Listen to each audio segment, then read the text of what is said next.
இங்க இருக்கிற மண் வளத்தை பாதிக்கிற இறால் பண்ணைகளை முறைப்படுத்தணும்.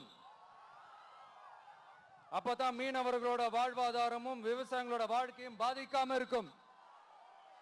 கடலோர கிராமங்கள்ல மீன் அரிப்புல இருந்து பாதுகாக்கிற அலையாத்தி காடுகளை அழிக்கிறத பத்தி தடுத்து நிறுத்தி அதுக்கு ஒரு வழி பண்ண வேண்டிய அரசாங்கத்துக்கு இதை விட ஒரு முக்கியமான ஒரு வேலை ஒண்ணு இருக்கு. அது என்ன தெரியுமா? சொந்த குடும்பத்தோட வளர்ச்சியும் சொந்த குடும்பத்தோட சுயநலமும் தான் அந்த முக்கியமான வேலை.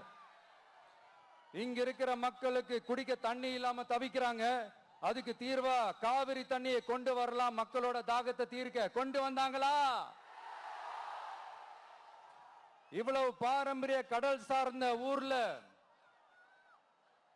ஒரு கவர்மெண்ட் மெரைன் காலேஜ் ஒன்னு கொண்டு வரலாம். கொண்டு வந்தாங்களா? மீன் சம்பந்தமான எந்த தொழிற்சாலையும் அமைக்கல. அமைச்சாங்களா? அட்லீஸ்ட் நிறைய பேருக்கு வேலை வாய்ப்பு கிடைக்கிற மாதிரி தொழில் வளர்த்தியாவது பெருக்கலாம். அதையாவது செஞ்சாங்களா? ஒரு டைம் வெளிநாட்டுக்கு டூர் போயிட்டு வர்றப்பெல்லாம் அத்தனை கோடி முதலீடு, இத்தனை கோடி முதலீடுன்னு சிஎம் அவர்கள் சிரிச்சுக்கிட்டே சொல்லுவாரு. சிஎம் சார், மனசை தொட்டு சொல்லுங்க, வெளிநாட்டு முதலீடா இல்ல வெளிநாட்டுல முதலீடா?